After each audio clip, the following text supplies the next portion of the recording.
The Elder Scrolls franchise is one which is steeped in lore, widely loved game mechanics, 5-star writing, and some of the best high fantasy in the video game industry. The franchise started out in 1994 with the release of the Elder Scrolls Arena, a DOS game with basic mechanics and even more basic graphics. Bethesda Softworks, the developers of the franchise, followed this up with Daggerfall, which became more focused on the gameplay than the story, with improvements being made to the code and the way the game worked. Daggerfall was the first game to feature a 3D camera which allowed the player to freely look around using the mouse. Let's start off looking at some of the game's visual features. When Skyrim was released in 2011, it was praised for having some of the most detailed and realistic graphics in both the Elder Scrolls franchise and the world of video games in general. Throughout the course of the year, it became almost infamous for requiring some of the most top-notch hardware available. As time went on, more and more user-created content, also known as mods, was made by adoring fans of the game, which have led to an influx of screenshots from players competing for who can get their game to look the most realistic. There are some examples of mods which could be called unnecessary, but are popular nonetheless. Yeah!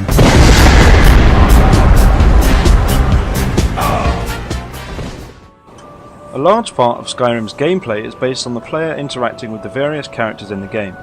As such, voice talent was a big emphasis for Bethesda during development.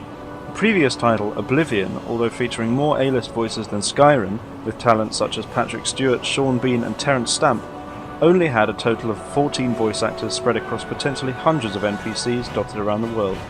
Bethesda employed over 70 voice actors for Skyrim. Following the Bethesda tradition, after a lot of the fans of the series asked for a more PC-friendly interface, Bethesda decided to act on this and, well, they decided to design the game for consoles. The game's UI elements and menu system have clearly been designed in this way. It features a basic menu layout with the relevant keys or buttons displayed at the bottom of the screen and large headings pointing out to the player what they're looking at. Some fans accused Bethesda of dumbing down the games, due to the initial complexity of the interfaces in the third game, Morrowind. When it comes to controls, Skyrim's layout for both keyboard and gamepad break away from the industry standard layout. The game also features completely rebindable keys on all three platforms. The player can choose between third and first person gameplay at will.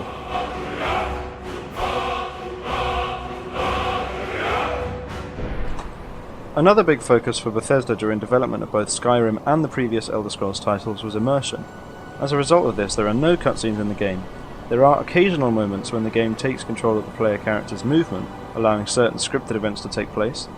Other than this, there is no breaking gameplay from start to finish. World detail was a big focus for Bethesda when developing Skyrim.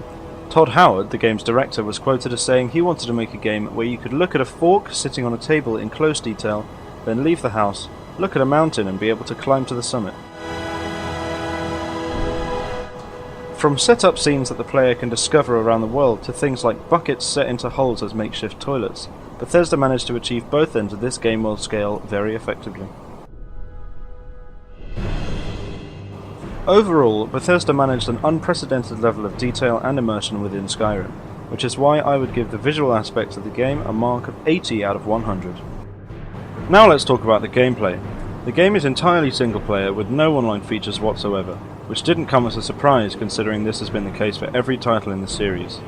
It is quest-based, with a main quest line serving as the game's central narrative, and a huge array of side quests and small tasks for the player to complete. It was the first game in the series to feature what are called Radiant quests. This is a mechanic where random quests take any number of values and put them into one objective, effectively giving the player infinite objectives. Take this and hold on to it. I'll be back for it later. I'll pay you good. Don't lose it. The game is set in Skyrim, one of the many provinces of the game's larger setting, Tamriel. It is primarily based on countries like Norway, with the inhabitants of Skyrim being tall, fair-haired folk with a hardy attitude to life. One recurring theme throughout the game is the civil war, which is taking place between the two rival factions, the native tree-hugging Stormcloaks and the game's version of the EDL, the Imperial Legion, originating from the southern province of Cyrodiil. Overall, I think Bethesda put a lot of effort into getting the player as immersed as possible in the game, but they also missed out on optimizing the game for the PC, which, as everyone watching at home knows, is the superior platform. This, coupled with the larger focus on the console market than the PC market, means Skyrim's gameplay gets a 75 out of 100 from me.